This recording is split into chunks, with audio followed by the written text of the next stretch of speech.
Alhamdulillahilladzi hadana li hada wa ma kunna linahtadiya laula an hadanallah. Ashhadu an la ilaha illallah wa ashhadu anna Muhammadan abduhu wa rasuluhu sallallahu alaihi wasallam. Assalamualaikum warahmatullahi taala wabarakatuh. So alhamdulillah, sa araw na ito ay paksahin muna natin ang mga pangyayari bago sa digmaan ng Badar. So inshallah baka sa susunod, papasok na tayo sa dahilan kung bakit nagkaroon ng Battle of Badar at Battle of Badar, actual na Battle of Badar. So hindi lang ito isang serye o hindi lang ito isang paksahin, kundi mga ilan-ilan. Pero sa araw na ito, bago natin nakuha ng actual na Battle of Badar at dahilan kung bakit nagkaroon ng Battle sa Badar, ay dakuhan muna natin ang mga ilang mga ekspedisyon ng Propeta Muhammad sallallahu alaihi wasallam at kanyang mga kasamahan, o kaya minsan ang kanyang kasamahan lamang inutusan sila ng Prophet sallallahu alaihi wasallam sa mga ekspedisyon upang makipagdigmaan, upang makipaglaban sa mga kaaway, at ano ang naging plano ng Prophet Muhammad sallallahu alaihi wasallam bago ang digmaan sa Battle of Badar. Sa nakaraan, nabatid natin na pinahintulot na ng Allah subhanahu wa ta'ala ang jihad sa mga kamusliman para lamang sa mga Quraysh, at ito ay obligado na lumaban na sila sa mga Quraysh na kung saan ay nagpaplanong gumera, kumalaban sa mga kamusliman by way of action and saying. So dahil pinahintulot na ang jihad sa mga kamusliman, ay nagsipaghanda na ang mga ito. Meaning, nagsanay na sila sa pamamana, sa mga sibat, mga tabak o mga espada, mga estilo ng mga pakikipaglaban, mga diskarte. Pinag-aralan na rin nila ang mga diskarte, pati na ang pagpapatakbo ng mahinusay patungkol sa mga kabayo o mga sasakyan. Kailangan ito na magaling kang nakasakay sa mga kabayo. Sapagkat liyamado, sabi nga, liyamado ang mga nakikipagdigmaan kung nakasakay ka sa kabayo kaysa naman sa kalupaan na naglalakad o nakatayo siya. Kaya kailangan magaling ka sa kabayo. Alhamdulillah. At nangako naman ang Allah subhanahu wa ta'ala na sila ay tutulungan niya na magtagumpay basta't hindi sila susuway sa Allah subhanahu wa ta'ala at kay Prophet Muhammad sallallahu alaihi wasallam. So napaksa na rin natin kung bakit iniutos ng Allah subhanahu wa ta'ala ang jihad fisabilillah para sa kapakanan o landas ng Allah subhanahu wa ta'ala, at ano ang kahusayan ng jihad at anong layunin nito at gantimpala mayroon ng jihad. Nakaraan, pinaksa natin yun. So sa araw na ito, dakuhan muna natin ang mga pangyayari bago ang aktwal na digmaan sa Badar at anong dahilan kung bakit nagkaroon ng Battle of Badar. Bakit kaya ang jihad ay inireveal lamang sa panahon na ang Prophet sallallahu alaihi wasallam at kanyang mga kasamaan ay nag-hijra na sa Madina? Meaning, inireveal ito after hijra. So in time of Madina. Pero bakit hindi ito inutos sa Makkah ang makipaglaban sila sa mga Quraysh? Bakit sa Madina pa? Dahil isa sa natural na aktual na sitwasyon o kondisyon, natural ito. Kung makikita natin, ito ay isang natural na kondisyon na alimbawa sa Makkah, kakaunti ang Muslim. Mabibilang mo nga ang Muslim doon sa Makkah Yung mga kalalakihan pa, may mga kababahian na kasi doon. So yung mga kalalakihan, mabibilang mo doon. At karamihan, manghihina, mga alipin lamang. So walang pyersa ang mga Muslim doon sa Makkah para kalabanin ang mga Quraysh. So paano ipag-uutos ng Allah subhanahu wa ta'ala, halimbawa ang 10 laban sa 1,000? Diba? O kaya naman 100 laban sa 10,000.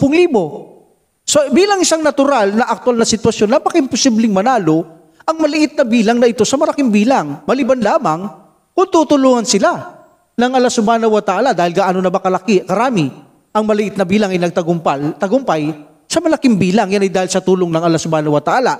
Pero kaya na sinasabi ko, this is a natural, actual situation. Kung actual lang, without the helping of Allah subhanahu wa ta'ala, Imposibleng manalo ang 10 katao sa 1,000. That's why ganun yun. Sa Makkah, hindi ipinag-utos ng Allah subhanahu wa ta'ala ang jihad para sa mga kamusliman dahil wala pa silang puwersa. Walang pagsasanay, walang karanasan maliban sa mga iilan. Meaning napakahina talaga ng Muslim sa panahon ng Makkah at hindi malakas ang kanilang iman. Kailangan mo nang palakasin ang kanilang mga iman, ang kanilang pananampalataya at maintindihan nila ang patungkol sa pakikipaglaban sa landas ng Allah subhanahu wa ta'ala. Alam nating wala pong batas sa Makkah para ipaliwanag ang mga patungkol sa kahusayan, mga gantimpala ng jihad, kahusayan ng jihad, wala pa. That's why, napakaraming dahilan kung bakit hindi inuutos ng Allah subhanahu wa ta'ala ang jihad doon sa Makkah. At inuutos niya lamang ito sa Madina. Sa Makkah, ang kanilang ginawa ay puro sabar lamang. Yun ang kanilang pakikipag-jihad. Pagtitimpi lamang ang utos ng Allah subhanahu wa ta'ala laban sa mga taong ito. Pero bakit sa Madina niya ito inutos at hindi inutos sa Makkah? Isa pa sa hindi niya inutos sa Makkah ang jihad ay dahil para maipon ang puot at galit ng mga Muslim. Dahil di ba meron silang pinapatay doon, sinasaktan, lalo sa mga alipin, gusto nilang lumaban, hindi makalaban, walang utos, maiipon yung galit at puot nila. Ipon na ipon sa kanilang dibdib ang kanilang galit at puot sa mga Quraysh. Kaya naman kapag ito ang jihad ay ipinag-utos na ng Allah subhanahu wa ta'ala, halimbawa sa Madina, magiging interesado sila. Magiging interesado sila at gustong-gusto nila na makipaglaban sa mga Quraysh dahil ang matagal nilang iniipon na puot at galit ay mailalabas nila ito at may paggaganti nila ang mga kapatid na nananampalatay, napatay nila at nasaktan nila. So in this situation, magiging interesado sila kung uutusan sila ng Allah subhanahu wa ta'ala ng jihad doon sa Madina.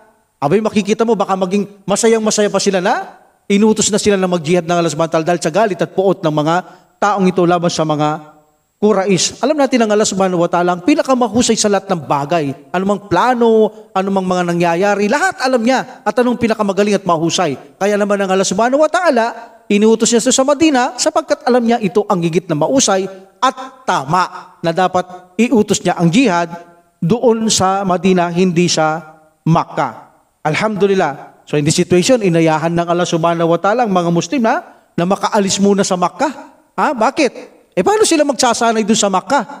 Hindi sila makakapagsanay doon. Patago, nangangamba. So hindi sila makakapagsanay doon. Hindi magkakaroon ng matinding puwersa. Maliban na lamang kung makaalis sila sa Makkah, tulad sa Madina, pwede sila magkaroon ng malaking puwersa, makapagsanay sila para sa pakikipagdigmaan sa landas ng Allah subhanahu wa ta'ala. At itong pagsasanay na ito, alam natin, magagawa lang nila ito sa ligtas na lugar at hindi nila magagawa sa hindi ligtas na lugar tulad ng Makkah. Kaya napakaraming dahilan kung bakit idinilay ng Allah subhanahu wa ta'ala ang utos na jihad sa Makkah maliban na lamang doon sa Madina after Hijrah. Alhamdulillah, especially sa Madina, mapapalakas na nila ang kanilang mga katawan, kailangan sa jihad, malakas ang katawan mo. Kapag kayo ay nagkakaroon ng tabak o espada, kapag mahina ang kamay mo, katawan mo, malalaglag ang espada mo, hindi ka mananalo. Kailangan malakas ang katawan mo. Malakas kang tumadyak, malakas kang mag-espada, magtabak. Kailangan yun. So, ibig sabihin, magkakaroon sila dito ng mga pagsasanay paano palalaki sila ng katawan at sila masasanay magsanay na gagamit ng mga sandata, especially ang spiritual. Ang jihad kailangan spiritual at mga pisikal. Nagdadasal sila, nagsasala, nagduduwa sa samantala, may kasamang pakikipaglaban sa landas ng Allah subhanahu wa ta'ala. So in this situation, sama-sama nila itong pinalakas doon sa Madina at magagawa lang nila ito, ang lahat na ito sa Madina at hindi sa Makkah. Kung bakit itong dahilan, Allah subhanahu wa ta'ala knows best kung bakit idinilay niya ang jihad na pag-uutos sa Makkah maliban lamang sa Madina. Alhamdulillah. So pangalawa, ang jihad ay inutos lamang 2 after Hijrah. Meaning 2 taon na sila sa Madina. Bakit hindi agad-agad? Pagkatapos pa ng fasting, doon pa lang ang jihad. Meaning sa Madina, obligatory na ang fasting. Ipinag-utos na sa Madina. So after fasting, inutos ang jihad 2 after Hijrah. Meaning, 2 taon na ang mga Muslim doon sa Madina. Bakit delay pa rin? Kasi nga, nung nakaraan ay pinaksa natin, paano makikipag-jihad agad ang Prophet Muhammad sallallahu alaihi wasallam Ang dami niyang inayos sa Madina. Unang-una, ang pagpalit niya sa pangalan ng Madina. At alam niya ang sitwasyon doon. Pinalitan niya ang mga patakaran. Diba? Pinalitan niya ang mga patakaran doon. At nagtayo pa sila ng masjid. So, hindi agad inutos ng samantalang jihad dahil marami siyang asikasuhin. Nagpatayo ng masjid ng Prophet sallallahu alaihi wasallam. Itinuro niyang sala dahil sa panahong niyaan, nag-Isra wal Mi'raj siya, doon pa lang talaga itinuro talaga ang sala. But the other said, noon pa man tinuro ni Jibril ang sala kay Prophet sallallahu alaihi wasallam sa Makkah pa. Pero in Madina talagang marami silang tinuro magsala dahil marami nag-embrace doon sa Madina at mga dumarating sa Madina. Pagkatapos ng gutom ang mga muhajirun, kinuha ng mga Makkah o mga Quraysh sa kanilang ari-arian at sila'y naglakbay na mahihirap, maliban sa ilan. So in this situation, naggumawa pa ng kapagkakapatiran ang Prophet Muhammad sallallahu alaihi wasallam sa mga Ansar at Muhajirun para makaraos itong Muhajirun. At ang Madina, kailangan palaguin ng Prophet sallallahu alaihi wasallam by the will of Allah subhanahu wa ta'ala dahil maaaring hindi na silang bigyang kalakal ng mga Quraysh. That's why yung Prophet Muhammad sallallahu alaihi wasallam, dumiskarte siya, gumawa siya ng paraan para lumago ang sitwasyon sa Madina. Tayo siyang palengke. At lumago naman talaga ang ekonomiya sa Madina by the will of Allah subhanahu wa ta'ala. Almost ang lahat ng ito, mga ginawa ng Prophet sallallahu alaihi wasallam, umabot ito ng lampas ng 1 taon. So after lampas ng 1 taon, ready na silang makapag-jihad, inireveal na ang fasting at ang jihad. So in this situation, akmang-akma ang jihad na pag-uutos ng Allah subhanahu wa ta'ala sa kanila sapagkat tapos na. Baga sa tapos na ang lahat ng dapat gawin. Ayos na, areglado na. So kailangan na nilang mag-jihad at makapagsanay na sila ang mga kamusliman doon sa Madina para labanan na ang mga Quraysh lamang. Obligatory dito sa mga Quraysh lamang na silang kumakalaban sa mga Muslim. Okay?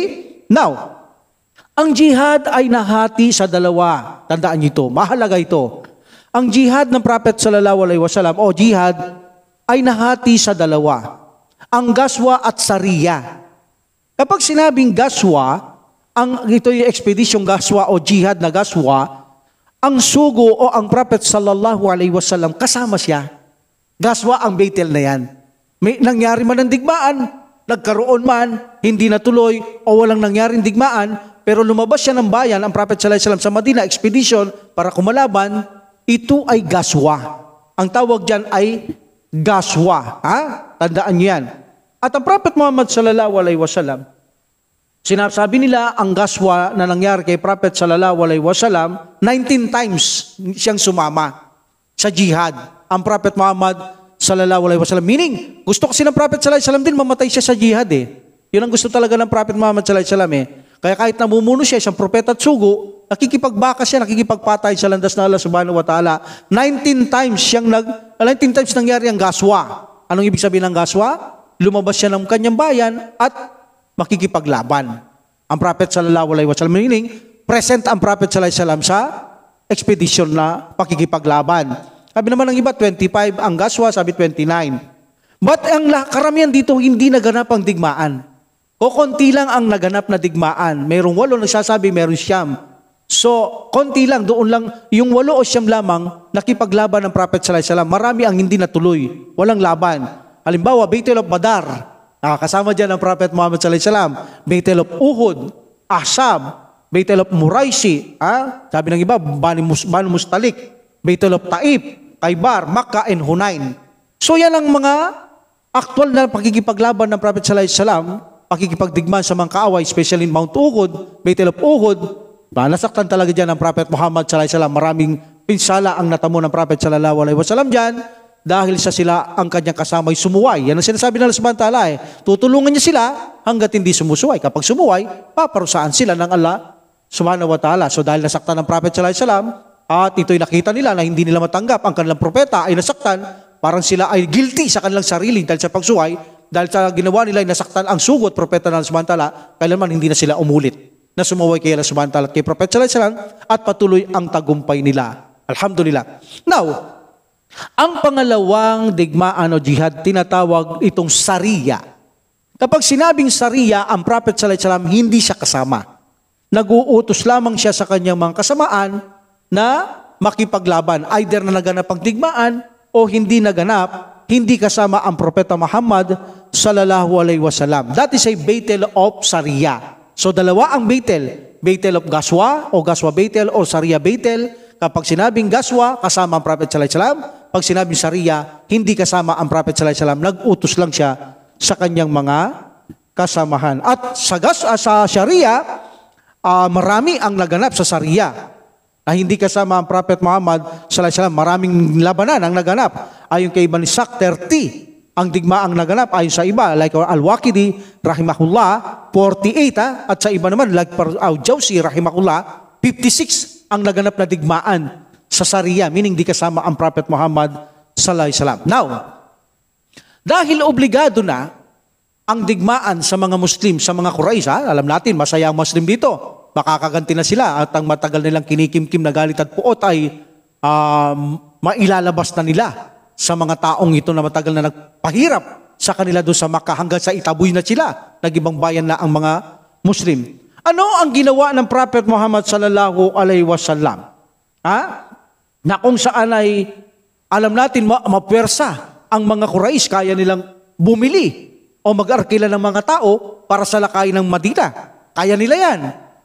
Especially yung pera ng mga muhajirong kinuha nila, nakadagdag pa sa kalakal nila. So meaning kaya nilang umarkila ng mga tao sa labas para mag-ipon ng libu-libong tao at sa lakayin ng Madina. At alam ito ng Prophet Muhammad sallallahu alaihi wasallam. Meaning malakas ang Quraysh kaysa sa kanila. Kasi kung sa panahon sa Madina, nang nagpasensus ang Prophet sallallahu alaihi wasallam sa mga Muslim lamang na pwedeng lumaban sa mga kalalakihan sa jihad, almost 1,500 lang sila. Kasama na yung mga pumasok sa Madina noon, galit sa labas nag-embrace. Almost 1,500. Ibig sabihin, nagpasensus ang Prophet sallallahu alaihi wasallam, matagal na ang census. Sa pananampalatayang Islam, Muslim, pinabilang niya 1,500, pwedeng lumaban. So, ilan lang, katiting lang yun sa mga Quraysh, kung tutuusin. Dahil kahit na ang Quraysh, sabihin na natin, mga 2,000, 5,000, kaya nilang umarkila kahit 10,000, 100,000 sa labas. So, hindi kakayanin ng Prophet Muhammad sallallahu alaihi wasallam. So in this situation, nagplano ang Prophet Muhammad sallallahu alaihi wasallam ng napakagandang plano na hindi mo kaya bastang isipin o diskartehan maliban sa Prophet Muhammad sallallahu alaihi wasallam dahil siya ay binibigyan revelasyon, tinutulungan ng Allah subhanahu wa ta'ala. At alam natin kung anong nadarama na pumapasok, tumitibok sa puso ng Prophet Muhammad sallallahu alaihi wasallam, ginagabayan yan ng Allah subhanahu wa ta'ala. Palabang tulad ng isang revelasyon yan, handa't walang humahad lang. Pero kapag may humad lang, meaning hindi gusto ng Allah subhanahu wa ta'ala ang diskarte ng Prophet Muhammad sallallahu alaihi wasallam. Halimbawa, sa Baitul Badar, gusto niya magpwesto dito, sabi ng isa, Ya Rasulullah, palagay ko maganda doon sa tabi ng balon. So meaning hindi gusto ng Allah subhanahu wa ta'ala yung pwesto ng Prophet sallallahu alaihi wasallam, kaya mayroong kumontra sa pahintulot ng Allah subhanahu wa ta'ala at dininig yun ng Prophet Muhammad sallallahu alaihi wasallam. Pero kapag walang kumukontra, kahit na ang Prophet sallallahu alaihi wasallam ay tibok at sa puso niya lang, iyan ay isang tulad ng revelasyon mula kay Allah subhanahu wa ta'ala. Kaya naman ang mga diskarte niya ay ang gagaling.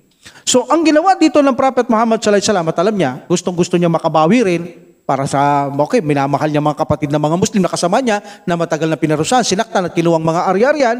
Gusto ng Prophet sallallahu alaihi wasallam na mabawi nila ang kayamanang ito. Actually, kinuha ng mga Quraysh at ginagamit pa ngayon sa kalakal nila. Dinagdag pa ang mga kayamanan ito sa pangangalakal nila. Pinakikinabangan ng mga Quraysh.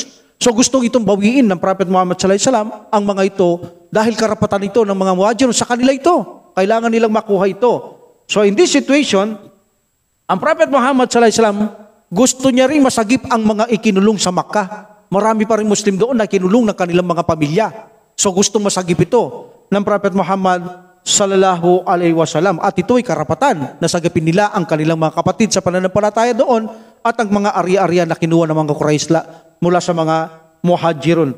Alhamdulillah. So in this situation, ang Prophet sallallahu alaihi wasallam ginawa niya dahil marami, alam niya, mapersa ang Quraysh laban sa kanila, marami, pwede makarkilang marami, kahit libu-libong tao, mapere. Ang mga nakapaligid doon sa Madina, pinagpupuntahan ng Prophet Muhammad sallallahu alaihi wasallam. At nakipag-gumawa siya ng mga peace treaty, pangkapayapaang kasunduan. Ito ay mga, hindi against sa Islam ito this ay only political alliance. Kaya lang ang masusunod dito ay ang Islam. Yun ang ano ng Prophet sallallahu alaihi wasallam. Kahit na political alliance lamang, masusunod ang batas ng pananampalatayang Islam. Alhamdulillah. So ang Prophet Muhammad sallallahu alaihi wasallam, pinuntahan niya ang mga lugar sa labas ng Madina. At nakipag-peace treaty siya. Ang peace treaty na ginawa niya, mga taong ito, ang kapayapaan sa bawat isa ay mananatili. Kung guguluhin kayo, tutulungan namin kayo. Kung guguluhin namin kayo at ilingin namin tulong nyo, tutulungan nyo kami. Meaning, ang mga gumagawa ng kabuktutan, kasamaan sa kalupaan, lalabanan natin para ang kalupaan ay magkaroon ng kapayapaan, ang mga tao ay makapamuhay ng maluwag at ang mga tao ay mamuhay ng mapayapa. Meaning, ang mga nanggugulo, tayo ang tagapag-ayos, sabi ng Prophet sallallahu alaihi wasallam. Kapag ginulo kayo, tutulungan namin kayo. Kapag ginulo kami, humingi kami ng tulong sa inyo, tulungan nyo kami. So, ang mga labas Madina ay pumayag sa kasunduang ito. Bakit? Dahil kasi nakita nilang ang mga Muslim matatapang at malakas mapersa. Mamaya, pakikita natin ang strategy ng Prophet sallallahu alaihi wasallam, bakit pumayag sila sa kasunduan ng mga ito. So, mga tribong ito, ang mga lugar nito, pinuntaan ng Prophet sallallahu alaihi wasallam at sila'y nagsipayag. Bakit ginawa yun ng Prophet sallallahu alaihi wasallam? Dahil kapag ang Prophet sallallahu alaihi wasallam ay nag-utos siya, limbawa, ang mga Quraysh na balitaan niya, nangangalakal, dumaan, 100, kahit mag-utos siya ng 10 katao, sasabihin niya ng Prophet sallallahu alaihi wasallam, harangan niyo sa lugar na ito. Bakit sa lugar na ito? Dahil mayroon akong pistriting tao dito. Kahit na konti kayo, kapag nilabanan kayo, tutulong sila. So meaning, yung mga pistriti ng Prophet sallallahu alaihi wasallam, strategy niya, kahit konti ang Muslim, kapag nakita ito ng mga kanilang mga kapistriti, tutulungan ng mga Muslim. Darami sila. Ang galing na diskarte ng Prophet Muhammad sallallahu alaihi wasallam. Konti lang ang lumusob, pero darami kapag nilabanan ng mga Muslim. Dahil sa mga pistriti nila, sa mga iba-ibang mga lugar sa labas ng Madina. Alhamdulillah. So in this situation, sinimulan ng Prophet ng mga Muslim, ito yung kanilang mga ginawa Bakit pumayag itong mga taong ito Sinimulan ng mga Muslim ang aktibidad ng bilang isang sundalo ng Allah subhanahu wa ta'ala. They are the sundalo. They are the soldier of Allah subhanahu wa ta'ala. Nagsagawa sila ng patrol. Loob at labas ng Madina. May mga Muslim na nagpapatrol sa loob at labas ng Madina. Pasikot-sikot, paikot-ikot. Paikot-ikot at tinalam ang pasikot-sikot na daan sa labas ng Madina. Kailangan yan Kabisado mo mga daan, mga shortcut, mga daan na kung saan dito mainam ang digmaan, daan na kung saan kaargabyado ang kalaban. Inalam din nila ang mga ito. Alhamdulillah. So meaning, inalam nila ang mga nakapalibot, nakalagayan, lugar doon sa Madina at iba pang mga lugar na patungo sa Makkah. So, in this situation, kung bakit sila nagro-ronda, papatrol, ipinakita ng Prophet sallallahu alaihi wasallam na sa mga hipokrito at mga hindi mananampalataya na ang mga Muslim, pati ang mga Bedouin sa labas ng Madina, sa mga disyerto, mga Bedouin, nakikita nila ang mga Muslim, napaka-persa at napakatapang. Dahil sa walang tigil nilang pag-ikot sa labas ng Madina at sa loob ng Madina. So in this situation, nakita nila ang mga kamusliman na napaka-persa at napakatapang na parang walang kinatatakutan. Kaya naman gustong-gusto ng mga tao, kaya nung karoon ng pistriti, ay magkaroon sila ng pistriti, tinanggap nila agad dahil sa nakikita nila ay para silang nakasandal sa pader. Ang mga lugar na ito kapag tinanggap nila ang pistriti sa mga Muslim. Dahil sa kanilang ginagawa, para silang nakasandal sa pader. Kapag kinalaban sila ng mga ibang mga tao, ang mga Muslim ay para silang talagang napakatapang talaga na handa silang tulungan at hindi sila pwedeng saktan at pinsalahin.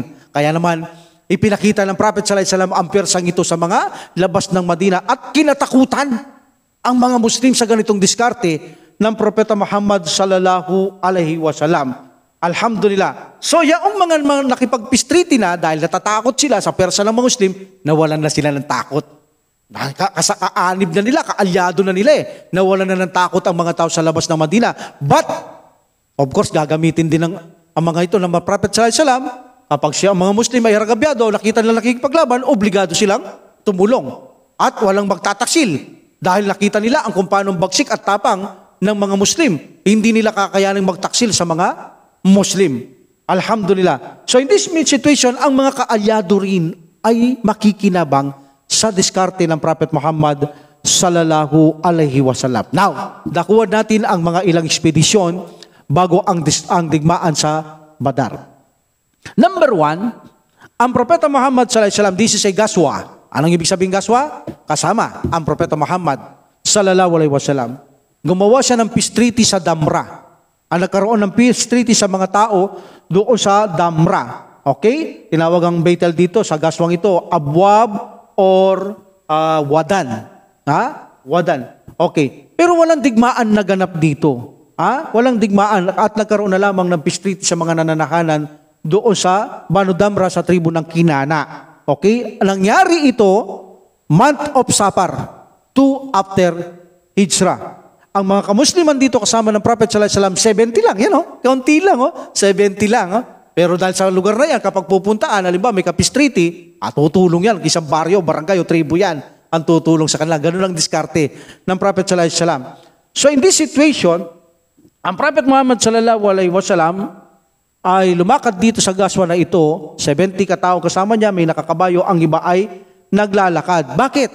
Nabalitaan nila ang karaban ng mga Quraysh. Kailangan kunin nila ito.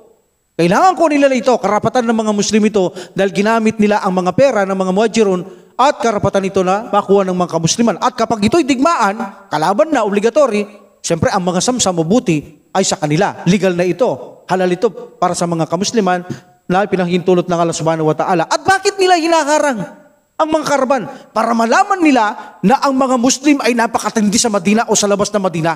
Talagang sila ay talagang napakatapang at handang sakupin ang mga kaaway. Meaning, magtatapon sila ng takot sa mga taong Quraysh. Kaya pag uwi ng mga yan, hinarang kami ng mga Muslim. Napakatindi, parang napakatapang ng mga Muslim doon, parang napakapersana nila. Kinakatakutan sila ng mga tao doon, ng mga tribo doon. Ito ba ang isang diskarte ng Prophet sallallahu alaihi wasallam, maliban sa kukunin ang mga karaban, ay bibigyan sila ng takot sa paintulot ng Subhanahu ang mga Quraysh na ito para katakutan ng lubos ang mga kamusliman.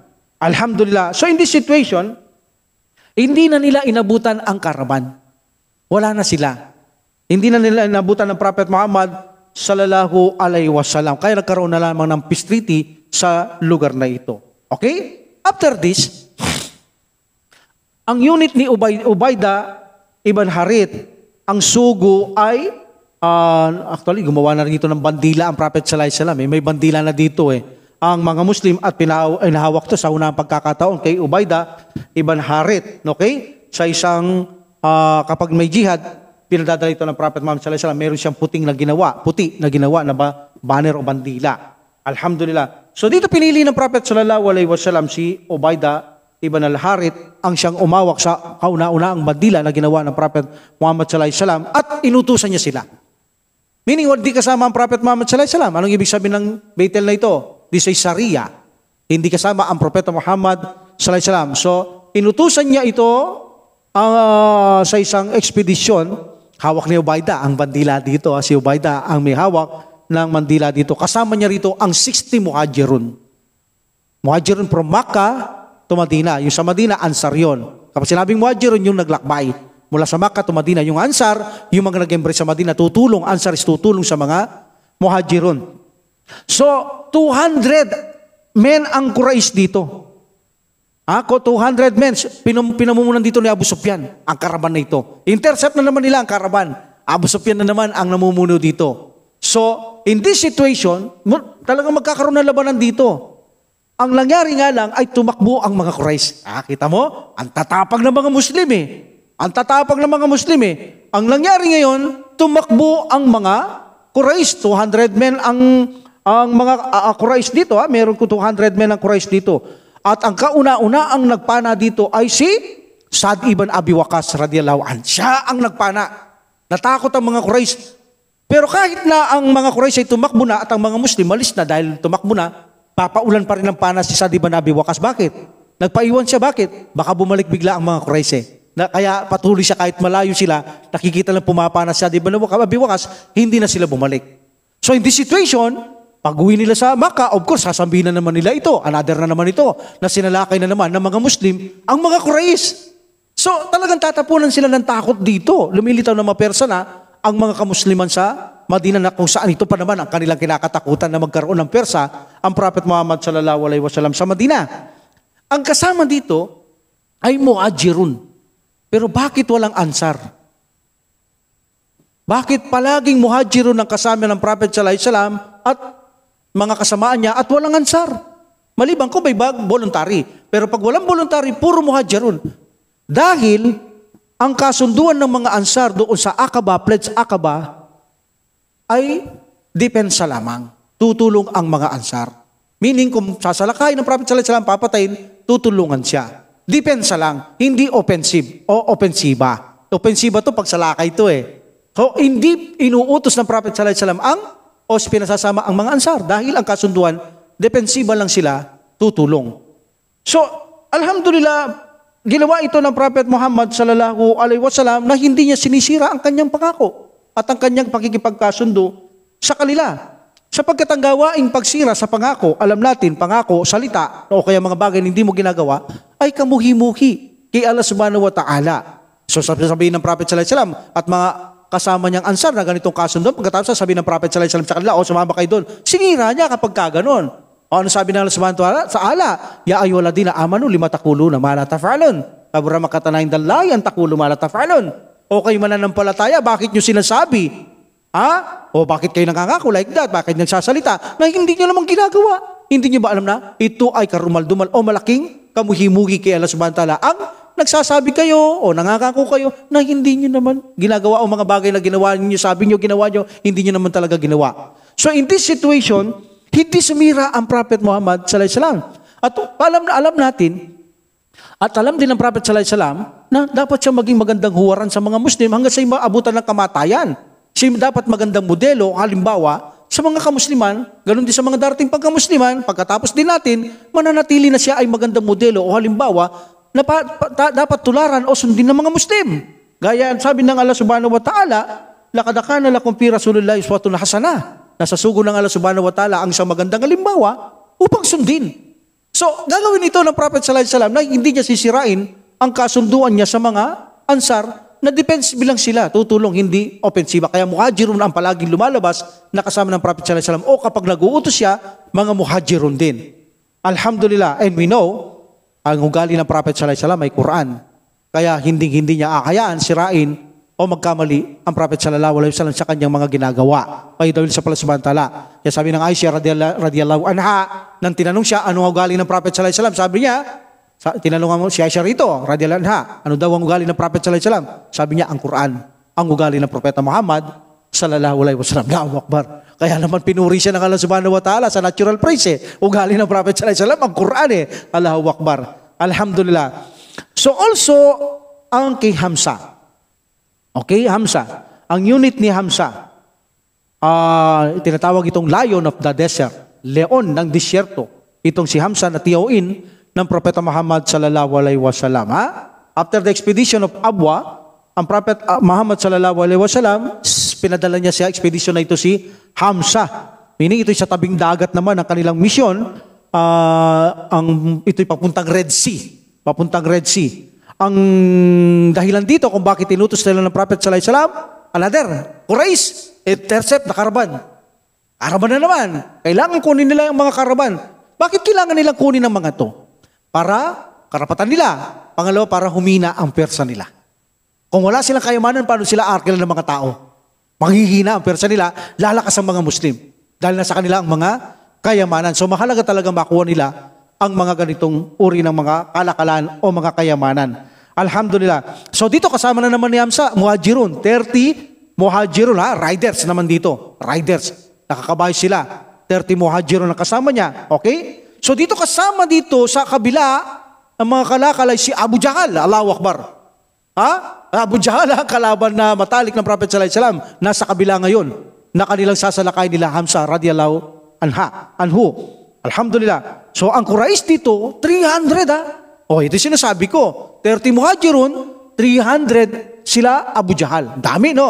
Ang dami. Pero ang utos ng Prophet sallallahu alaihi wasallam, pumunta sila sa lugar na kung saan salakayin sila, kung saan sila may peace treaty. Kila Majdi. Mayroon silang peace treaty doon kila Majdi, even Amir al-Juhani. So doon dapat, dahil pag nakita ito ni Juhani, ni Majdi, tutulong sila. Kaya lang dito, mayroon din pala si Majdi, yung lugar ng mga taong ito, o yung mga tao dito sa tribong to, mayroon din pala silang kasundo sa mga Quraysh. Kaya hindi sila makakatulong sa mga Muslim. Hindi rin sila makakatulong sa mga Quraysh. So in this situation, nagkita ang dalawa. Magsasalpukan ito. Ngunit si Majdi ay gumitna. Siyempre, wala siyang matulungan at mga tao niya para may kasunduan. Nakiusap siyang mabuti natigilan ang pakikipaglaban sa panahon na iyon. So in this situation ay nagkaroon ng agreement na hindi nagkaroon ng gulo dahil nakiusap si Majdi. Alhamdulillah. So walang nangyari, pero kung wala si Majdi o kaya walang kasundo sila Majdi sa Quraysh, tiyak magaganap ang malaking salpukan dito sa unit ni Hamza radiyallahu an. So in this situation, walang nangyari. Yun sinasabi kong diskarte ng Prophet sallallahu alaihi wasallam. Kahit konti, papupunta doon sa lugar na may peace treaty, doon naharangan, pag nakita nga naman Muslim, konti, tutulungan ng mga kanilang kaalyado.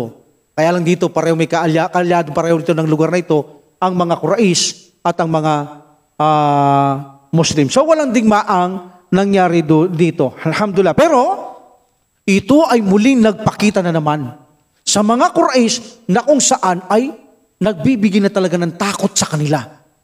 Nabibigyan, natatapunan ng takot ang mga Quraysh. Kaya na nagbalik na doon si Abu Jahal sa Quraysh, alam niyo, sabi ni Abu Jahal, alam knows best, galit na galit siya. Dahil alam, ilang beses na silang inakarangan Napapalayo na nga ang daan nila, hindi na sa Madina Ito nga, tabing dagat na, baybayin dagat na daanan nila Papalayo na sila, nahihirapan na sila. Alhamdulillah. Sabi niya, Abu Jahal, hinarangan kami, sabi niya, ng kasamaan ni Muhammad. Kaya mag-ingat kayo sa inyong pangangalakal, lalo na sa pagtawid ninyo dyan sa lugar ng Madina. Magsipag-ingat kayo, sabi ni Abu Jahal. Sila ay nanghaharang kukunin ang ating mga kayamanan dahil ang kayamanan nila ay pinagsasama ng mga taong kanilang kayamanan doon para mangalakal. Meaning ang mga tao sa Makkah, kinabubuhay nila, kalakal, yung mga pera nila, pinagsasama-sama, tapos may mga lalakad, mga ngalakal, tapos pag-uwi, ibibalik yung mga pera nila at meron na silang mga tubo, may makakita na. Pag kumakuha ito ng mga kamusliman nga naman, mawawalang kayamanan nila at maghihirap. Kaya sabi niya, magsipag-ingat kayo. Ang mga kasama ni Muhammad, palaging nanghaharang. Pero meron sa kanila ang hindi maitago ang katotohanan na sinasabi nila na kinatatakutan na nila ang mga Muslim at tila baga napakapwersa na ng Muslim. Bakit? Dahil napagtanto nila doon sa labas ng Madina, hindi nila alam, kaalyado ng mga Muslim. Akala ng mga Quraysh, takot ang lahat ng tao sa labas ng Madina dahil kahit anong ronda, kahit anong ginagawa, walang nakikialam sa kanila. Kaya akala ng Quraysh, ang mga tao doon ay takot dahil mapwersa ng Muslim. Hindi nila alam, kaalyado ng Prophet sallallahu alaihi wasallam ang nasa labas ng Madina. So lubos na ngayon natatakot ang mga Quraysh sa nangyayari, lalo na ang pagkawala ng kanilang mga kayamanan o mga karaban. So in this situation, pinag-iingat sila na ni Abu Jahal ang mga taong nangangalakal laban sa mga kamusliman. Alhamdulillah. So in this situation, also before the Battle of Badar, ay may naganap na expedition sa Buwat. Buwat ito'y gaswa na naman. Kasama na naman dito ang Prophet Muhammad sallallahu alaihi wasallam. Nangyari ito, Rabiul Awwal, second after Hijrah. So kasama dito ng Prophet sallallahu alaihi wasallam 200 muhajirun. O kita mo, muhajirun na naman. At sabi ng iba, meron daw nag-voluntary mga Ansar. Pero kapag nag-voluntary, hindi sila hadlang ng Prophet sallallahu alaihi wasallam. Hindi naman siya sumira nun Hindi naman sila pinilit, sumama. Nag-voluntary lang. So sabi ng iba, sa 200 na ito ay mayroong nag-voluntary. Ano knows best? Ano ang kanilang target? Karaban ulit ng mga Quraysh. Karaban ulit. So, in this situation, ang mga karaban almost 100. Ang Prophet sallallahu alaihi wasallam, 200 dito ang kasama niya. Marami sila. At pinamumunuan dito ng mga sa Quraysh, itong si Umayyah ibn Khalaf, na topic natin kanakaraan, matalik naging kaibigan ni Sa'd ibn Mu'adh radiyallahu an. Kaya sumama nag-umrah doon kay Sa'd ibn Mu'adh, dito si Umayyah ibn Khalaf. Subalit, hindi nadatnan ng Prophet Muhammad sallallahu alaihi wasallam ang mga ito. So meaning, walang nakuha dito, walang nakita, walang natagpuan ang Prophet sallallahu alaihi wasallam at ang kanyang mga kasamahan. Hindi nila inabutan ang mga Quraysh. Also, in Dulqada, first after Hijrah, ang Prophet sallallahu alaihi wasallam, minutos niya si Sa'd ibn Abi Waqqas. Nakasama niya naman dito ang 20 kabayuhan ni Sa'd ibn Abi Waqqas, na kung sabi ng Prophet sallallahu alaihi wasallam, huwag kayong lalampas sa Qarrar. Huwag niyong lalampasan dito. Pupuntahan niyo, pero huwag kayong lalampas sa Al-Qarrar. After 5 days, narating nila ang lugar ng mga kamusliman at na-discover nila ang mga kamelyo ng mga Quraysh. Ganun pa rin, wala na rin. Hindi nila naabutan ang karaban ng mga Quraysh. Also, itong mga taong ito, kahit na ang Prophet sallallahu alaihi wasallam nagpakita na sila ng takot sa malabas ng Madina, pero kita mo meron pa rin gumawa na kalokohan sa mga Muslim. Bakit? Kasi sa Safwan, ang tinatawag na pagsalakay sa Safwan, sinalakay ito ng Prophet sallallahu alaihi wasallam tsaka mga kasama niya. Bakit? Can you imagine, pinasukan nila ang Madina, pinagkukuha ang mga ari-arian ng yung mga pinapastulang tupa, kamelyo, ninakaw nila. Galit na galit ang Prophet Muhammad sallallahu alaihi wasallam. Kaya ang Prophet Muhammad sallallahu alaihi wasallam dito ay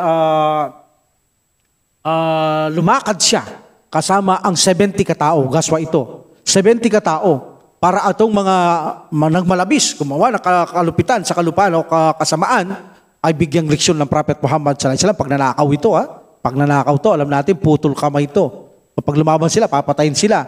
So in this situation ay dumako ang Prophet sallallahu alaihi wasallam hanggang marating niya ang tinatawag na lugar ng Safwan. Malapit sa Badar to.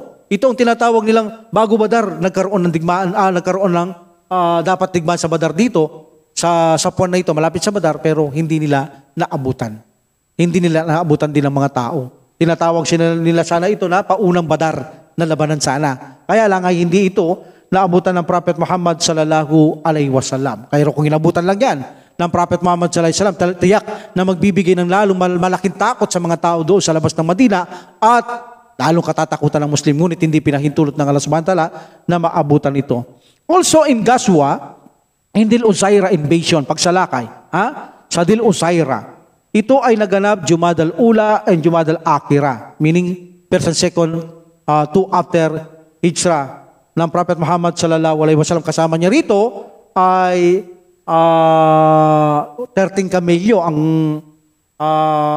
sakay-sakay nila dito ng mga kamusliman. So ang mga Muslim dito, sa panahong ito, sila ay almost 150 to 200. Kasama rin dito yung mga nag-volunteer. Sabi lang may nag-volunteer dito ng mga Ansar. 150 to 200. Kasama ang volunteers. So, with the 30 camels, yan sinasabi ko, 30 kamelyo, okay? Paikot-ikot sila at tinahanap nila yung mga Quraysh para intercept nila ang caravan doon sa Dul Usaira, okay? Dul Usaira. Nang marating nila ang Dul Usaira, ito ay almost ilang araw na nakaalis ang mga Quraysh. Meaning ilang araw na silang nakarais. Wala na sila doon. So meaning hindi sila inabutan ng Prophet Muhammad sallallahu alaihi wasallam. Ito rin mga kamelyong ito take note, na pinamumuno nito ni Abu Sufyan. Pinamumuno niya. Ito rin ang magiging daan patungo sa Baitul Badar. Itong hinarangan nilang itong pinuntan nila na hindi nalabutan na ilang araw nang nakalis. Ito rin ulit ang lulusobin sana ng Prophet sallallahu alaihi wasallam, ngunit napunta sa digmaan ng Badar. So in the last na magbigay pa tayo ng isa bago tayo magsara at inshallah bago natin dakuhan sa susunod ang dahilan kung bakit nagkaroon ng Baitul Badar at Baitul Badar na dadakuan natin inshallah ay ang mga platon sa Nakla. Ang Prophet Muhammad sallallahu alaihi wasallam, buwan ito ng Rajab, meaning ito'y Sacred month, no? Sacred month kasi ang buwan ng Rajab, Dhul-Hijjah, Dhul-Qa'dah, and Muharram, yung apat na yan, Sacred month ang mga yan, meaning hindi ka pwedeng pumapatay dyan. Ito'y kostumbre ng mga Arabo. So in this situation, inutos ng Prophet sallallahu alaihi wasallam ang platoon sa Nakla. So ito ay Rajab 2 after Hijrah. In this situation, Abdullah bin Jas Asadi ang mamumuno dito, papuntang Nakla. At dito ay kasama niya ay 12 sila with the 6 camels. But ang Prophet Muhammad sallallahu alaihi wasallam, binigyan siya ng sulat bago sila umalis. Pero sabi ng Prophet sallallahu alaihi wasallam, basahin mo muna yan after 2 days. Meaning, tansyado na ng Prophet sallallahu alaihi wasallam kung saan sila na 2 araw Wala pa sila sa Nakla. Tansyado na yon. So, nabuksan niya ito ni Abdullah bin Jas, radiyallahu an, Asadi, ang sulat, nakita niya na ang Prophet sallallahu alaihi wasallam ay inuutusan siyang pumunta sa lugar ng Nakla. At sinabi niya ito sa kanyang mga kasamaan. Ano ang gagawin? Doon sa Taif, ito kasi sunak lang ito, between Makkah and Taif. Ito kasi Makkah between Taif, doon ay may mga karaban na dumadaan ng mga Quraysh. Intercept nila. Kunin ang mga ito. Okay? At hindi lang yun, dahil malapit na rin sila sa Makkah, mag-collect sila ng mga layunin din intention ng mga Quraysh para baunin ibalik doon sa Madina kung anong kanilang mga plano para mapagandaan ng Prophet Muhammad sallallahu alaihi wasallam. In this situation, nang makita nilang dumaan sa pagitan ng Taif at Makkah, in the place of Nakla, ang karaban ng mga Quraysh, may dala itong pasas, mga dry grapes, mga toyong ubas like that, pagkain, at iba pang maraming kalakal ang dala nila. So in this situation, ang mga sikat doon sa Makkah ang may dala nito, like for example, Amir bin Al-Hadrami, Uthman, Al-Hakam, Naufal, anak ito ni Abdullah bin Mughira, no? At iba pa. So mga sikat itong dumadaan na ito. So ang mga Muslim ay nagkonsulta sa bawat isa. Kunin natin ang kalakal na yan ayon sa utos ng Prophet sallallahu alaihi wasallam, pero kailangan natin silang patayin. Bawal. Kaya nagkonsultahan sila Bawal ito, rajab ito. Until finally they all agree na patayin sila kapag kumalaban. So in this situation, nang sila'y salakay ng mga Muslim, nagkaroon ng laban. Kaya ang mga Muslim ay nakapatay. Sinong napatay nila dito? Ang napatay nila dito ay si Amir bin Al-Hadrami. At nabihag nila ang dalawa, si Al-Hakam at Uthman. At si Naufal ay nakatakas nang nakabalik sa Makkah. Yung dalawa, nabihag, Al-Hakam at Uthman. So sila ay samsam. But ang Prophet sallallahu alaihi wasallam nung dalhin sila sa Madina, nagkaroon siya ng kalituan kung halal ba ang ginawa ng taong ito, mga kasamaan niya. Halal ba na maging samsam ang mga ito sa panahon na bawal pumatay? Pumatay sila Naging halal ba ang kanilang ginawa sa gawaing yaon? So ang Prophet sallallahu alaihi wasallam, iniisip niya, ito ang maaaring isumbat sa kanya ng mga taong Quraysh at ito'y kostumbre ng mga Arabo na maaaring isumbat sa mga Muslim na nilabag nila ang banal na buwan. That's why ang Prophet sallallahu alaihi wasallam hindi siya mapakali, gusto ng mga tao pagkatapos ng 1/5 para kay Allah subhanahu wa ta'ala at Prophet sallallahu alaihi wasallam, yung the rest mabigay sa mga nakasamsam. Hindi kumikibo ang Prophet sallallahu alaihi wasallam dahil hindi niya tiyak kung ito ay tama o halal ang nangyaring ito. That's why wala munang nangyaring pagpapatubos sa mga bihang na ito. So ang Prophet sallallahu alaihi wasallam, naghintay siya ng revelasyon kay Allah subhanahu wa ta'ala kung ito'y magiging halal o hindi halal. At hanggang sa dumating ang ayat chapter 2 verse 217 na kung saan dito ang Prophet sallallahu alaihi wasallam ay nakahinga ng maluwag, nahimasmasan sapagkat ito ay naging halal para sa kanila ang nagawa ng kanyang kasamaan sapagkat sinabi ng Allah subhanahu wa ta'ala, a'udhu billahi minash shaitanir rajim, bismillahirrahmanirrahim, yas'alunaka 'anil syahril harami qitalin fi. Kul qitalun fihi kabir wa saddun sabilillahi wa kufrun bihi wal masjidil haram. Wa ikrajul aglihi minhu akbaru indallah wal fitnatu akbaru minal qat. Ibig sabihin, sabi ng Allah subhanahu wa ta'ala, tinatanong kanila Muhammad tungkol sa pakikipaglaban sa mga buwan na banal na mga buwan. Sabihin mo, ang pakikipaglaban dito ay may matinding pagsuway. So matinding pagsuway yung nangyari. Mayroong patinding pagsuway. But sabi ng subhanahu wa ta'ala, ang matinding kasalanan o pagsuway ay hadlangan ng mga tao na sundin ang Allah subhanahu wa ta'ala, sambahin ang Allah subhanahu wa ta'ala. Mas malaki yan, Muhammad. Kaysa doon sa pumatay ka sa banal na mga buwan, mas malaki yaong mga kasalanan ng mga taong inaadlangan ng tao para kilalanin ang Prophet sallallahu alaihi wasallam at sambahin ang Allah subhanahu wa ta'ala. At pagkatapos ay hindi sila papuntahan sa Masjid Haram at itaboy sila sa Makkah, palabas na Makkah, tulad ng mga Quraysh. At higit sa lahat, ang pinakamatinding kasalanan, Muhammad, ay ang pagbibigay ng katambal sa akin. So ito'y ginawa na ng mga Quraysh sa maraming paglabag sa buwan sa mga Muslim, mga banal na buwan. Ginawa na yan sa mga Muslim, pinagpapatay, pinagsasaktan. Nauna na ang mga Quraysh na lumabag sa ganyan. Ibig sabihin pa rin ng Allah subhanahu wa ta'ala, ginawa na rin ng mga Quraysh yan. Ang mga ganyang bagay, sila na nauna dyan. In this situation, dahil sa ayang ito, natuwa ang Prophet sallallahu alaihi wasallam dahil hindi malaking kasalanan ang ginawa nila, mas malaki pala ang ginagawa ng mga Quraysh. At dito ay naging halal ang bagay na ito. At pinatubos ng Prophet Muhammad sallallahu alaihi wasallam ang mga dalawang kanilang na bihag si Al-Hakam at si Uthman. At si Uthman hindi nag-embrace ito. Namatay siyang kafir, mushrik. But si Al-Hakam nag-embrace. Si Al-Hakam. Si Al-Hakam magandang pagka-embrace niya dahil pinatubos sila, di ba? Kasi nakita ni Al-Hakam, ang ganda ng trato ng Muslim Pero pagkain nila, mas masarap sa Muslim. Tapos tulugan nila, mas maganda sa Muslim. Talagang ang trato sa kanila, parang hari sila ng mga Muslim Kaya si Al-Hakam, nabilib siya talaga sa mga Muslim Pero gusto na mag-embrace ni Al-Hakam. Kaya lang, bago siya nag-embrace, gusto niya munang patubos para magamit ng mga Muslim. Dahil mahirap pa rin sitwasyon, nakikita niya. Nagpatubos muna siya. And after that, dahil tinama siya Maka, bumalik sa Madina at nag-embrace siya. So, meaning nag-embrace si Al-Hakam. Pero si Uthman hindi. Hanggang sa matay siyang mushrik. So, alhamdulillah, nang pinatubos ang dalawang ito, alam niyo ba kung saan pinabigay ng Prophet sallallahu alaihi wasallam ang pera? Pinabigay niya doon sa magulang ng pinatay ng mga Muslim. Sa buwan na banal na yaon. Al-Hadrami. Pinabigay sa magulang niya ang mga bayad na yaon. Ang mga perang yan bilang kabayaran sa pagpatay ng Muslim sa kay Amir bin Al-Hadrami, no? So binayaran sila. Kita mo ang Prophet sallallahu alaihi wasallam, imbis na ibigay sa mga sahaba bilang katarungan justice, pinabayad niya dahil sa napatay sila sa buwan na banal at para walang masabi ang mga Quraysh sa kanila, walang mabutas kay Prophet Muhammad sallallahu alaihi wasallam sa kanyang pagiging makatarungan sa nangyari. Alhamdulillah, ang lahat ng ito ay mga ilang ekspedisyon na naganap bago ang Battle of Badar.